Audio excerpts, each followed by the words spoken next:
5 seconds to go.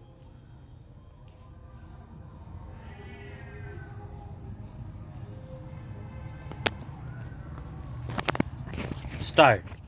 I am afraid that if we adopted that attitude, then there would hardly be any association for us with any country because we have disapproved of something or other that country does. Sometimes it so happens that the difference is so great that either you cut off relations with that country or there is a conflict. Some years ago, the United Nations General Assembly decided to recommend to its member states to withdraw diplomatic representatives from Spain because Spain was supposed to be a fascist country. I am not going into the merits of the question. Some think that question comes up in that way. The question has come up again and they have reversed that decision and left it to each member states to do as it likes. Take any great country or a small country and see what this means. You do not agree with everything that the Soviet Union does. Therefore, why should you have representation there? Or why should you have a treaty of alliance in regard to commercial or trade matters with it? You may not agree with some policies of the United States of America, therefore, you cannot have a treaty with them. That is not the way nations carry on their foreign policy or any policy. The first thing to realize, I think, is that there are different ways of thinking, different ways of living, and different approaches of life in different parts of the world.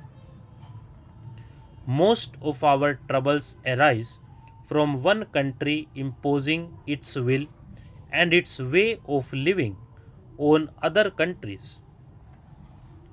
It is true that no country can live in isolation because the world as constituted today is progressively becoming an organic whole. If one country living in isolation does something which is dangerous to the other countries, the other countries have to intervene. To give a rather obvious example, if one country allowed itself to become the breeding ground of all kinds of dangerous diseases, the world would have to come in and clear it up because it could not afford to allow disease to spread all over the world. The only safe principle to follow is that, subject to certain limitations, each country should be allowed to live its own life in its own way.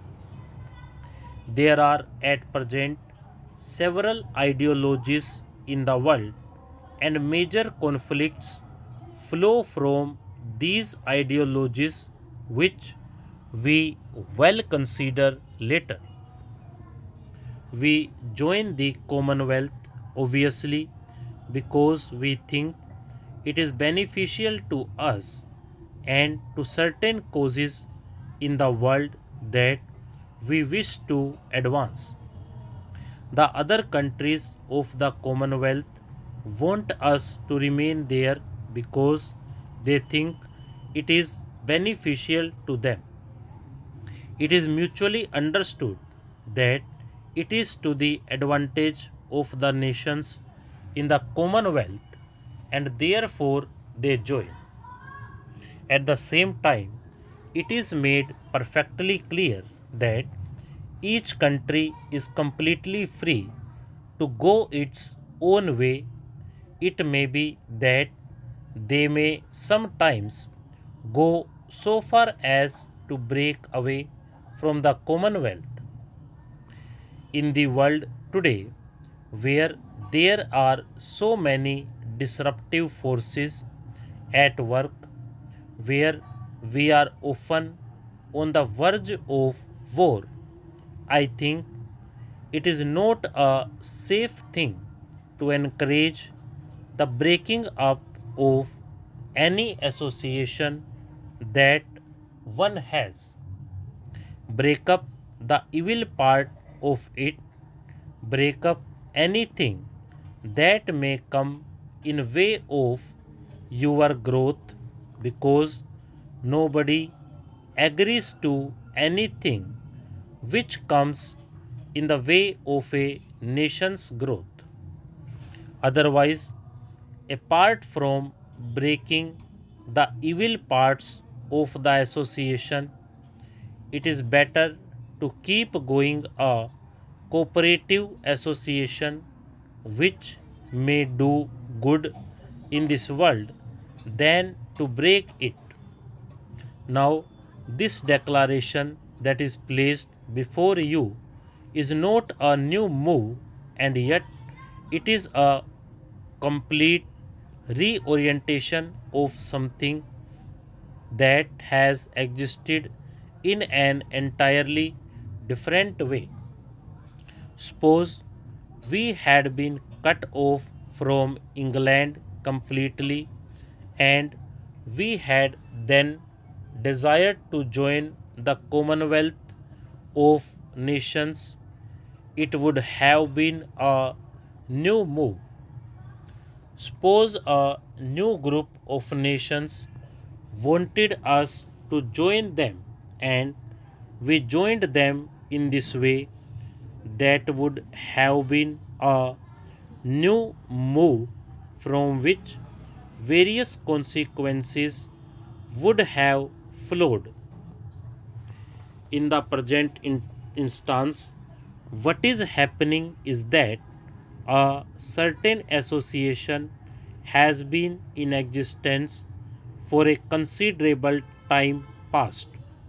A very great change came in the way of that association about a year and 8 or 9 months ago, from August 15, 1947.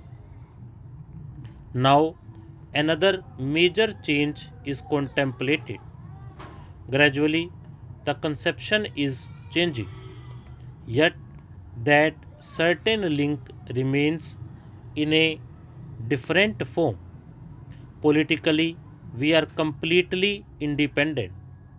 Economically, we are as independent nations can be. Nobody can be 100% independent in the sense of absolute lack of interdependence. India has to depend on the rest of the world for her trade and for many supplies that she needs today for her food, unfortunately, and so many other things. The House knows that inevitably during the past century and more, all kinds of contacts have arisen between England and this country. Stop.